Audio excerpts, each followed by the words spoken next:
بسم الله الرحمن الرحيم الحمد لله رب العالمين والصلاة والسلام على أشرف الأنبياء والمرسلين سيدنا وحبيبنا محمد وعلى آله وصحبه أجمعين.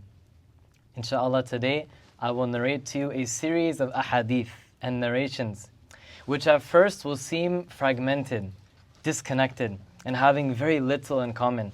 But as time progresses today, we will realize in fact that there is something in common. And so the very first narration I will mention was mentioned by Imam al-Bukhari and Muslim on the authority of Abi Hurairah, that the Messenger sallallahu alayhi wasallam said, بينما رجل يمشي بطريق اشتد عليه العطش فوجد بئرا فنزل فيها فشرب ثم خرج فإذا كلب يلهث يأكل الثرى من العطش فقال الرجل لقد بلغ هذا الكلب من العطش مثل الذي كان بلغ بي. He said there was a man who was walking on a path and he experienced intense thirst, and then he came across a well of water. So he climbed inside, he drank from the well, and then he came back out. And then he came across a dog that was very thirsty. It was hanging out its tongue, licking the earth because of thirst. And the man, he said to himself, Wallahi, this dog is experiencing the same thirst that I was once experiencing moments ago. So what did he do? He climbed inside the well, he filled his shoe with water, and then he caught the shoe with his mouth. He climbed back out and he gave water to that dog. The Prophet ﷺ said, فَشَكَرَ اللَّهُ لَهُ فَغَفَرَ لَهُ. Allah Almighty was grateful for what that man did. Therefore Allah forgave all of his sins. Allah forgave all of his sins. And in another narration, the Imam al-Bukhari narrates in his Sahih, the Prophet ﷺ added, فَشَكَرَ اللَّهُ لَهُ فَغَفَرَ لَهُ فَأَدَخَلَهُ الْجَنَّةِ. That Allah was grateful for what he did, so he forgave him, and thus he caused him to enter Jannah. Shelve this narration, store this narration in your memory as we go on to the second one. Imam al-Bukhari and Muslim narrate on the authority of Abi Hurairah that the Messenger sallallahu alayhi wasallam said, بينما كلب يطيف بركية كاد يقتله العطش إذ رأته بغي من بغايا بني إسرائيل فنزعت موقها فسقته فغفر لها به. There was a dog, again he says alayhi salatu wasalam, that was walking around a well, licking the earth because of thirst. And then a woman, a prostitute woman from the women of Bani Israel, saw the dog in this state. So she took her shoe and then she filled it with water and she gave the water to the dog, and Allah Almighty therefore forgave her sins. The sins of a prostitute was forgiven because of a single sip of water that she provided an animal. Keep this narration in mind as we move on to the third. Imam Muslim narrates in his Sahih on the authority of Abi Hurairah that the Messenger sallallahu alayhi wasallam said, لقد رأيت رجلا يتقلب في الجنة في شجرة قطعها من ظهر طريق كانت تؤذي الناس. He says, I saw a man tossing and turning in Jannah, enjoying the delights of Jannah because of a tree that was present in the middle of the road which he cut from the path, and he removed it because it was a source of inconvenience for people. He took a tree, he moved it off the road because it was inconveniencing people, so Allah allowed him to enter Jannah. Keep this narration in mind as we move on to the fourth out of the five that I will mention. Imam Muslim narrates in his Sahih on the authority of Abi Hurairah that the Messenger sallallahu alayhi wasallam said, مر رجل بغصن شجرة على ظهر طريق فقال والله لأنحين هذا عن المسلمين لا يؤذيهم فأدخل الجنة. He says there was a man who was walking on a road and he came across a branch from a tree that was in the middle of the road. He said, Wallahi, I swear by Allah, I'm going to move this branch from the middle of the road so it does not harm the Muslims. The Prophet ﷺ said, so Allah allowed him to enter paradise because of that one good deed. Keep this narration in mind as we move on to the fifth and last of these narrations. This was mentioned by Ibn Hisham in his seerah, speaking about the episode, the traumatizing day of Uhud, the Battle of Uhud. One of the most tough and grueling days for our Messenger Muhammad sallallahu alaihi wasallam and his Sahaba. He was cut and he was bruised and his face was hemorrhaging with blood and his head and his shoulders, and 70 of his Sahaba were slain. His teeth, his blessed teeth were broken, alayhi salatu wasalam. And in fact, news had spread on the battlefield that Muhammad sallallahu alayhi wasallam had been killed. So you can imagine the chaos. And so, shortly after the pagans, the enemies finally began to leave for Mecca. The companions were on a nearby cliff with Muhammad sallallahu alayhi wasallam. And our Prophet alayhi salatu wasalam, he wanted to climb a rock, but he couldn't, because of the sheer exhaustion and toll on his body.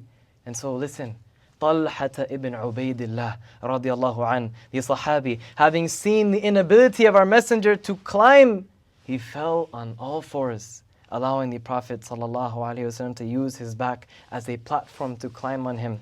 As soon as he did this, listen, the Messenger sallallahu alaihi wasallam said two words, أوجب طلحة. أوجب طلحة. He said, Talha has now made paradise, Jannah, wajib, obligatory for himself. Paradise is now for Talha. These are 5 different narrations pertaining to 5 different people in 5 different places and 5 different times. And at first there seems to be very little in common between them. However, as you all have perhaps spotted, there is an unmissable underlying theme between these 5 narrations. Namely that the paths to paradise, the paths to Jannah are not always the obvious ones. The paths to Jannah are not always the obvious clear ones. Rather, there are hidden paths. Never in the life of Talha ibn Ubaidillah did he imagine that going on all fours would be the means of the happiest day of his life, when Allah would allow him to enter Jannah. Never for one moment in the life of that prostitute did she think that merely giving water to a thirsty dog would cause all of her sins to be wiped away and forgiven. Never for one moment did the man who moved that small branch from the road think that this would be the turning point in his life, that Allah would give him access to Jannah. None of them would have imagined this. So what am I getting at, dear brothers and sisters? Many, many times in the life of a Muslim, in our lives, a place in Jannah may finally be reserved for him or her because of the smallest of actions in our eyes.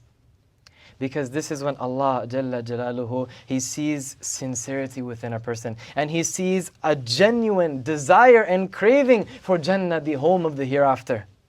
And thus Allah allows an opportunity to present itself to him or her, and they pounce on it wholeheartedly with sidq, with truthfulness.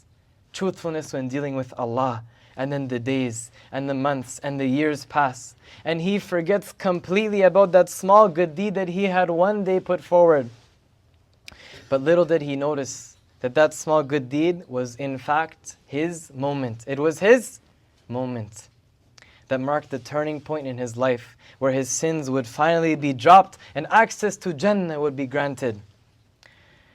Allow me to remind you and myself of a very heart-softening narration, where the Messenger ﷺ told us about a man who will present himself to Allah Almighty with 99 huge scrolls of sins. Yani scrolls of sins as far as your eye can see. أَسْرَفَ عَلَى نَفْسِهِ. He had transgressed so much against himself. And these sins will be placed on one side of the scale, and he will be sure that now my place is Jahannam. But then Allah Almighty will bring out a small card. Imagine just a small card. And this was a good deed that he had put forward. It will be put in that card. La ilaha illallah. And that card will be placed on the other side of the scale. This man will say, Ya Rabbi, oh my Lord, what is this? What is this card going to do for me? What is this one good deed going to benefit me? But written on that card is La ilaha illallah. And so Allah says to him, Innaka lam tudlam. You will not be wrong today. You won't be oppressed. And so by the qadr of Allah, that small card is placed on one side of the scale and it comes crashing down and these sins are catapulted into the air. And Allah therefore allows him to enter Jannah. The Messenger sallallahu alaihi wasallam says, nothing is heavier than the name of Allah. This is a narration that we have now heard. But I ask a question, listen closely. Is this the entire picture? Or is there something missing? How come a single statement wiped away all of his sins? Whilst we know that there will be many Muslims who say, La ilaha illallah, but they will still enter the hellfire. They will still enter Jannah, even if it is for a little bit of time. Why was this person treated differently? This is what we want to get to. Shaykh al-Islam Imam Ibn Taymiyyah rahimahullah, he solves the riddle in his book Minhaj al-Sunnah al-Nabawiyya, and he says, فهذه حال من قالها بإخلاص وصدق كما قالها هذا الشخص. He says, explaining why this man's statement of La ilaha illallah erased all of his sins, whilst other people may say it, but they will still enter hellfire. He said, this was a person who said La ilaha illallah بإخلاص, with sincerity, and صدق, with truthfulness. Truthfulness when dealing with Allah. And he explains that we know that there are people who will come on Yawmul Qiyamah, Muslims with major sins, who say La ilaha illallah even many times a day, but they will still enter Jahannam. They will still enter the hellfire, and the La ilaha illallah will not be heavier than their sins. Why? He explained, saying that that man who these sins were catapulted in the air for, he said it with sidq, with truthfulness. Not every person says it with truthfulness, your brothers and sisters. And this was the exact same thing explaining about the woman, the prostitute from Bani Israel, who gave water to the dog. He says in that same reference that this was a woman who gave water to this dog with tremendous and pure iman. Pure iman that was in her heart when she gave that water. He says we know it's not the case that every woman who does those things and gives water to a dog will have her sins forgiven. So what we understand, dear brothers and sisters, is that the crux of the matter, the important point of the matter is not so much the doing of the good deed or its outward size. Rather, it is that secret ingredient called sidq, truthfulness, that mixes with it. And thus a person is either raised or he is debased. This is the good deed that Allah Almighty wants from us. These are the good deeds that will benefit us on Yawmul Qiyamah. Abi Nu'aym narrates in his Hilyatul Awliya, in a narration attributed to Abu Musa al-Ash'ari, a tremendous narration that shows us what matters most is the truthfulness in a good deed.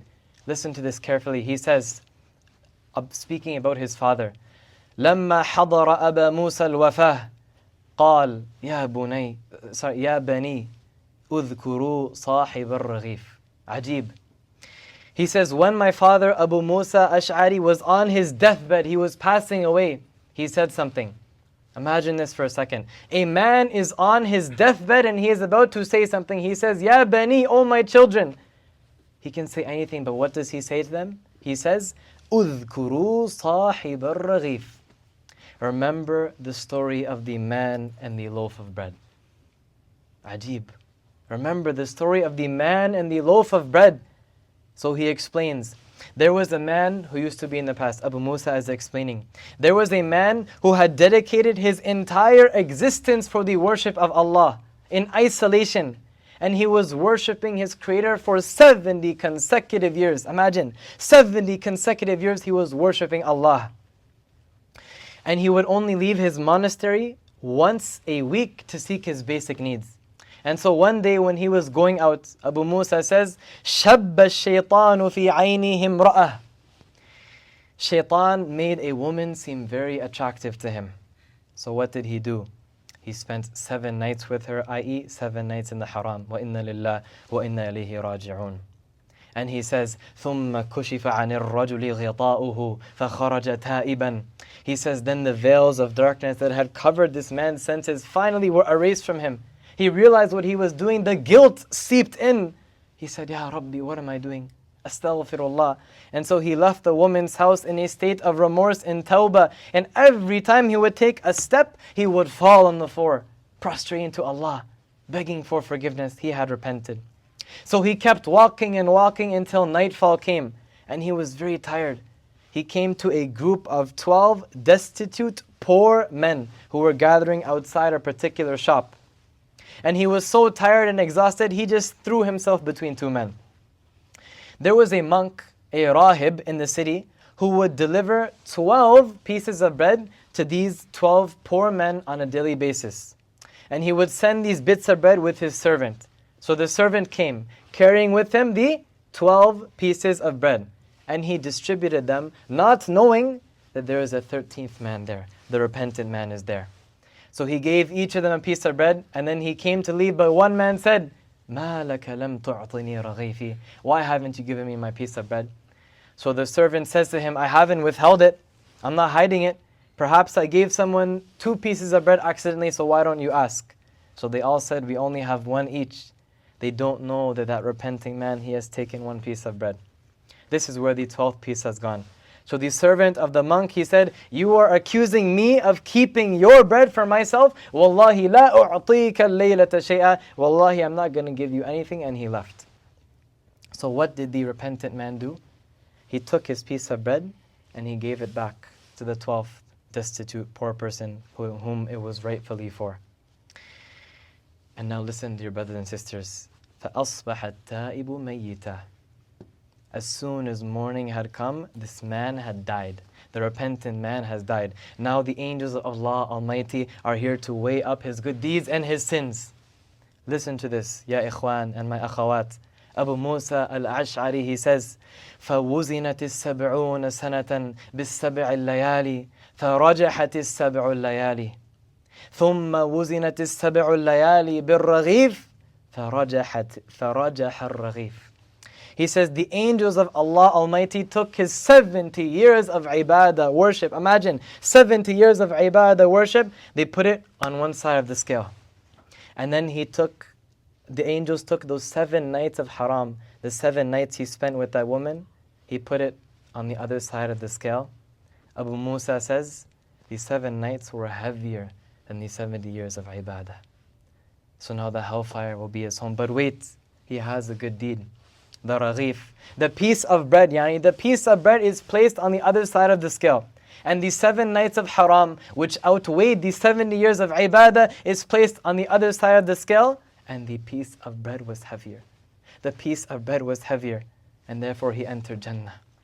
Abu Musa al-Ash'ari would say to his kids, Ya bani, O my children, udhkuru sahib al-raghif. Remember the story of the man and the loaf of bread. Ya Allah, 70 years, imagine 70 years of successive worship, and the only thing that saves him is a piece of bread. Yes, this was his moment of sidq, his moment of truthfulness when dealing with Allah, and thus it weighed heavier than the 70 years worth of ibadah. See, brothers and sisters, I want to ask all of you, and certainly I want to ask myself, if we could list all of the hasanat, pay attention, if we could list all of the hasanat, the good deeds that we had done as Muslims in the past, those good deeds that we did entirely for the sake of Allah, 100% without a gram's worth of showing off, where we felt the meanings of being a slave of Allah and a genuine craving for the home of the hereafter, I am asking you the question, and I am asking me myself, how many good deeds can we list? With 0 showing off, 100% purely for Allah. How many good deeds can we list? 1, 2, maybe 3. Yet the surprise will be on the Day of Judgment when we see everything that we had done, 60, 70, 80, 90 years of Islam, it may be cast aside. And the only thing that will save us is those 1, 2, 3 hasanats, which we did sincerely for Allah. And those are the things which takes us to Jannah. These are the good deeds that Allah wants from you and I. The deeds that are mixed with that ingredient called sidq, truthfulness with Allah. So with everything that we just heard, I ask you, have you, my brother, found your moment? Have you, my sister, found your moment? Or are you still searching for it? These moments are the hidden paths to Jannah, the secret doors, the unobvious doors. That moment could be a single tear that you shed in the middle of the night away from the eyes of people in your tahajjud. That could be your moment.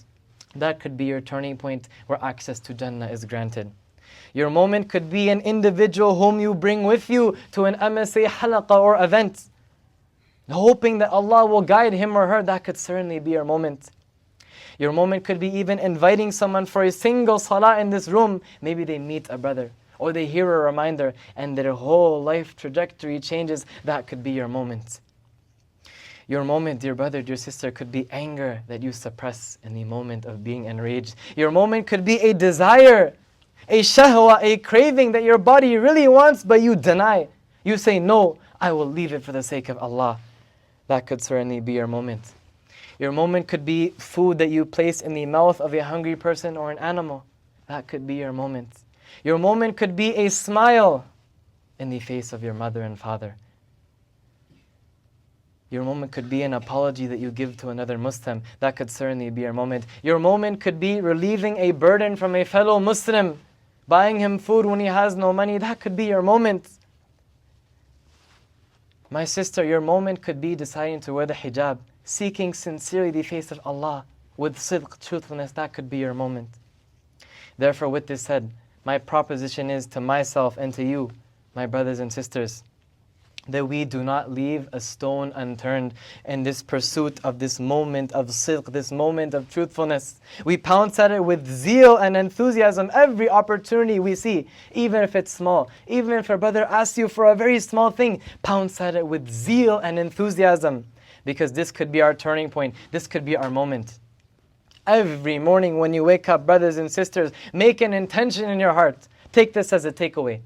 Every morning you wake up, make an intention in your heart, a firm resolve that today I am going to carry out at least one good deed that I hope to please nobody with it except Allah. And I hope that this will be my moment of sidq, my moment of truthfulness, where my sins are forgiven and access to Jannah is granted.